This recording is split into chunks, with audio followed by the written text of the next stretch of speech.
Bonjour Adrien Quatennens. Bonjour. Député LFI, réélu sous l'étiquette NUPES en juin dernier dans la première circonscription du Nord. Bienvenue dans le studio d'Europe 1. Merci d'avoir accepté notre invitation. Emmanuel Macron fête, on va dire entre guillemets, le terme fêter, les 100 jours de son deuxième quinquennat. Qu'est-ce que vous retenez, Adrien Quatennens, de ces 100 jours alors que s'achève cette semaine la session parlementaire ? Bon, sur la ligne politique qui est celle du président de la République, une profonde continuité. Je pense que ça s'est entendu lors des interviews qu'il a données, mais ça se voit aussi dans les textes de loi qui passent à l'Assemblée. On parlera après, je sais, de la question du pouvoir d'achat. Oui. Bon, Emmanuel Macron a choisi, ce sont les Français qui paieront. Par contre, mettre à contribution celles et ceux qui ont le plus, par exemple les grands profiteurs de crise, lui-même les a appelés comme ça, certaines grandes entreprises, ça n'est pas possible, alors que dans certains États européens actuellement, je pense à l'Italie, au Royaume-Uni, c'est fait. Donc c'est une trajectoire qui reste la même. Et puis, M. Macron a par ailleurs annoncé la couleur pour la suite, la réforme des retraites, la réforme de l'assurance chômage. C'est une politique de brutalité sociale qui est aussi écologiquement irresponsable. Par exemple, dans le texte sur le pouvoir d'achat, on nous ramène par la fenêtre le fait de consommer du gaz de schiste américain liquéfié, qui est un gaz écocidaire. Bon voilà, donc clairement, on n'a pas de changement de trajectoire. Ce qui change en revanche, ça c'est clair, c'est ce qui se passe à l'Assemblée nationale. C'est-à-dire que l'ère du Parlement, simple chambre d'enregistrement des desiderata du président de la République, celle qui prévalait dans le quinquennat précédent, celle-ci est terminée. D'ailleurs, maintenant, on le voit bien, il y a des votes qui sont extrêmement serrés, des votes qu'ils peuvent perdre. Par contre, moi, j'observe que Emmanuel Macron est en train petit à petit de réussir à avoir sa majorité de circonstances avec les Républicains, même parfois avec le Rassemblement national. On l'a vu par exemple sur la question de la hausse des salaires, la hausse du SMIC. Ça a été un arc qui va de la République en marche jusqu'au Rassemblement national, faut le dire, y compris à leurs électeurs, pour empêcher la hausse du SMIC, par exemple. Vous parlez de l'ambiance à l'Assemblée nationale, une ambiance parfois délétère. Franchement, je pense qu'il faut faire extrêmement attention avec ça. Je ne suis pas d'accord avec cette idée. Ça fait 3 semaines qu'on entend parler de l'Assemblée nationale, cours de récréation, etc. Je m'arrêter un instant là-dessus parce que c'est pas supportable. C'est-à-dire que non, en fait, l'Assemblée nationale n'est pas une cour de récréation. Il y a des débats. Parfois, en effet, ils sont vifs, ils peuvent être piquants. Mais enfin, regardez ce qui se passe dans certaines assemblées chez nos voisins européens. Il y a plus de chahut et de bazar, comme j'entends dire, que dans l'Assemblée nationale. Il faut faire attention parce que, après, vous voyez, on s'intéresse davantage à la forme qu'au fond. Et en fait, c'est pas une bonne orientation. Plutôt que de s'intéresser à est-ce qu'il y a trop de décibels à l'Assemblée, il faut s'intéresser au contenu des textes. Par exemple, le fait que la semaine dernière, pour ne citer que celui-ci, alors que la majorité présidentielle, qui n'est en fait pas une majorité absolue, vous le savez désormais, a été battue et que nous avons prévu de revaloriser les retraites, il y a eu une nouvelle délibération, tard dans la nuit, qui a annulé cette revalorisation des retraites à hauteur de l'inflation. Je pense que ça, c'est plus intéressant à commenter, vous voyez, que de savoir si ça parle trop fort à l'Assemblée. Là où vous avez été battu, vous, c'est sur le projet de faire taxer les super profits des multinationales, c'est un échec. Mais clairement, c'est-à-dire que le sujet s'impose dans l'actualité, mais on voit bien que M. Macron, ses députés, avec le concours de la droite, empêchent cette taxation des super profits. Or, je l'ai dit, certains pays européens le font. Je veux dire, la situation qu'on a sous les yeux, celle d'une hausse des prix de l'ordre de entre 5 et 8%. C'est-à-dire, c'est une fonte des revenus des Français, à la fois de leur salaire, mais aussi des minima sociaux et des gens qui sont dans les situations de pauvreté, d'autant. Et le gouvernement ne fait rien contre cette hausse des prix qui est largement le fait d'une spéculation. Et au même moment où les Français se serrent la ceinture, doivent payer leur plein d'essence, parfois plus de 100 € à la pompe, eh bien, que voit-on ? On voit des entreprises qui littéralement se gobergent, atteignent des records jamais atteints. Les entreprises du CAC 40, les entreprises ne sont pas suffisamment taxées comme ça. Mais attendez, d'abord, il y a une difficulté aussi dans le raisonnement qui est souvent celui du gouvernement, c'est qu'il ne faut pas tout confondre. On ne peut pas parler, par exemple, des entreprises comme si les entreprises, de manière générale, étaient la même réalité. Pardon de vous dire que les entreprises du CAC 40, qui pour beaucoup d'entre elles échappent à l'impôt, on a vu par exemple Total, prenons cet exemple, Total, 17 milliards de bénéfices au premier semestre 2022 et pas d'impôt sur les sociétés payées en France les 2 dernières années. Alors qu'à côté, vous avez des PME, des TPE qu'il ne faut pas confondre avec les grands groupes, qui sont d'ailleurs l'essentiel du tissu entrepreneurial de ce pays, et c'est 25% d'impôts. D'ailleurs, Éric Coquerel, le président de la Commission des Finances, a lancé une mission sur la question de la fiscalité d'entreprise. On ne peut pas se cacher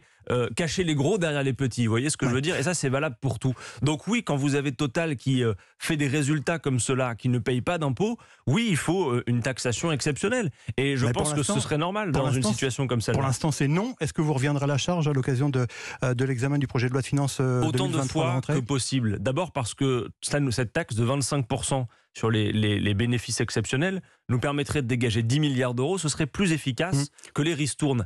J'attire votre attention sur le fait que sur les ristournes, par exemple, ça n'a pas empêché les prix de monter.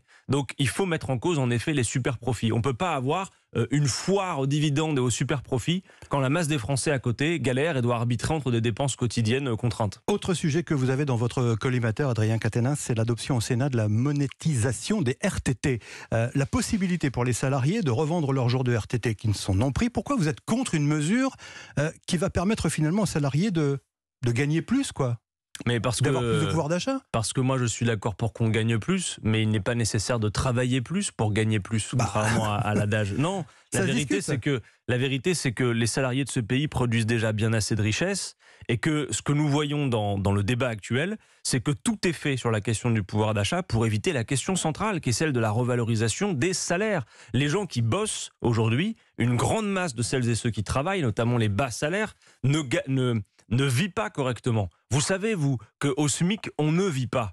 On ne vit pas, on survit. Et donc, quand nous disons qu'il faut augmenter le SMIC, une grande majorité des Français sont d'accord, et vous avez cette alliance baroque, je l'ai dit, et il faut que les Français l'entendent, y compris celles et ceux qui pensent que parfois le Rassemblement national sert les intérêts populaires. Ces gens-là ont mêlé leur voix à M. Macron et ses députés pour empêcher la hausse du SMIC, pour empêcher le gel des loyers, par exemple. Les gens ne demandent pas des primes aléatoires au bon vouloir du patron, qui concernent très peu de salariés, dans des montants qui sont de l'ordre de la loterie. Il y a aussi des gens qui veulent demandent des augmentations de salaire. Et précisément, vous voyez, là encore, il ne faut pas confondre les petites entreprises et les grosses sociétés. Parce qu'on doit pouvoir imaginer des mécanismes de solidarité qui feraient que les grosses sociétés viendraient aider les plus petites pour l'augmentation des salaires. Pardon de vous dire, et je m'arrêterai là-dessus, mais sur les salaires, comment se fait-il qu'il est impossible de parler de l'augmentation des bas salaires, ceux des classes moyennes et populaires, et que dans le même temps, personne ne s'offusque du fait, reparlons-en, qu'au CAC 40, la rémunération moyenne des patrons du CAC 40,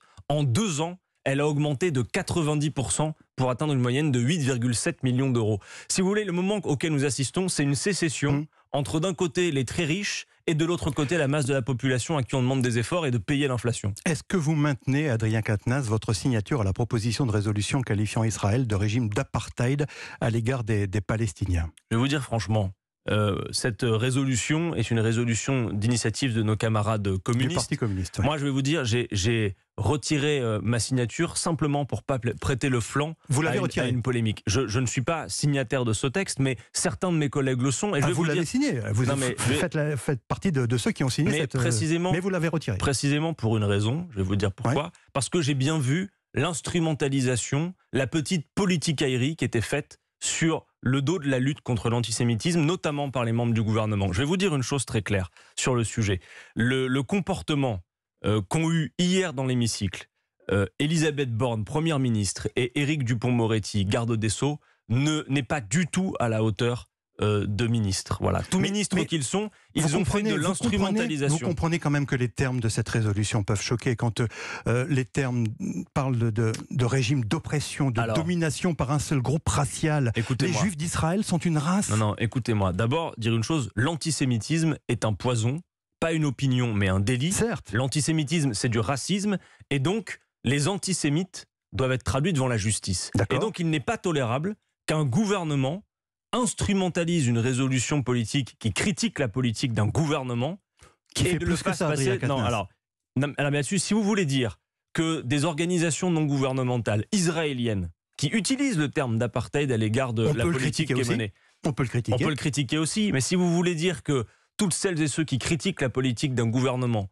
ou même Amnesty International qui a fait un rapport très documenté, sont des antisémites, alors très franchement, je crois qu'on affaiblit la lutte contre l'antisémitisme. On doit pouvoir critiquer la politique d'un gouvernement. Vous savez, moi, je vais vous dire, dans ce sujet très sensible du conflit israélo-palestinien, nous défendons la solution à 2 États. Celle des frontières d'avant 1967, qui serait une solution pour la paix, celle du droit international. Voilà. Et aujourd'hui, on ne peut pas ne pas voir qu'il y a un système d'oppression, de domination, voir qu'il y a certaines lois qui ont été citées, par exemple la loi de 2018 qui fait qu'il y a une inégalité de droit entre Israéliens juifs et non-juifs, et tout ça on doit pouvoir le dire sans être suspecté d'antisémitisme, parce que l'antisémitisme est un racisme et que c'est inacceptable, et qu'il n'y a personne dans les rangs de la France insoumise et dans tous les rangs de la NUPES qui peut être d'aucune manière suspecté d'antisémitisme. Et cela doit être dit. Et le fait qu'un ministre ou la première ministre le laisse entendre est absolument inacceptable et même dangereux. Merci pour votre réponse. En tout cas, Adrien Quatennens, député NUPES de la première circonscription du Nord.